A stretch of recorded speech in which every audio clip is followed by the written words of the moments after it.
Hi! Nandito po ako sa kalsada. Charot.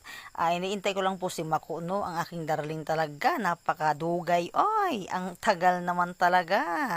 May binibili, napakatagal. May pupuntahan kasi kami, isang malayong lugar. Isa itong kainan. Sosyal yung pagkain nila. At saka malayong lugar. Charot lang. At saka ito na nga nakarating na kami dito sa kabilang barangay lang naman. Kayo talaga, kabilang barangay lang po ito, no. Ito po yung masarap na lomi, mami, daddy, charot. At ito na nga, may number na kami, number 15. Mag-iintay na lang kami sa order naming mami. Mami kasi yung gusto ng aking darling. At ang gwapo ng aking darling, ay! Kundi pa po yung kumakain, medyo kasi napaaga kami kunti para hindi naman talaga maraming tao. Yan na nga yung namin, simpleng order, tubig, yan lang, sabaw, at saka mami, yan, at saka yan, isa kaming order, at saka ano daw yan, mais con yelo. Di ba na yung social, mais con yelo.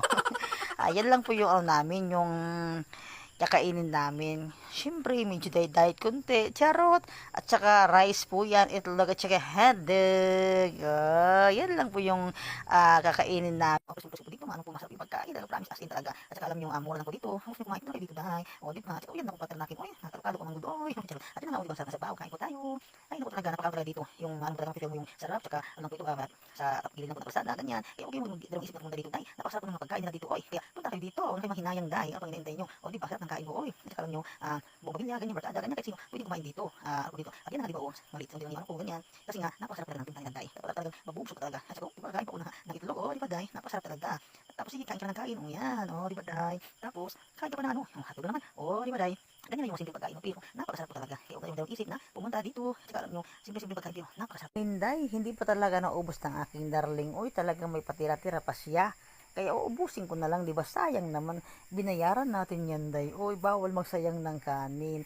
At 'yun na nga, naubos na rin yung kanin. Dito naman ako sa mais con yelo. Basta ako, nag-enjoy ako. Charot! Alam nyo, mahilig talaga ako sa matatamis talaga. Yung ano ko lang dyan, yung timpla niya kasi matamis. Medyo okay naman yung lasa niya. At saka, may mais. Kaya nga mais con yelo, day. Ikaw talaga, oy. Yan, simpleng dessert lang naman pero at least masarap na yan kasi matamis nga. Mahilig niya akong matamis, day. At yun na nga, naubos na, diba? Tingnan nyo naman, kunti na lang yung yelo na lang yung naiiwan, day. Kasi may mga buo-buo pa. At saka yun na nga, no, masarap naman, sulit yung pagkain namin. Kaya, baba, yun lang.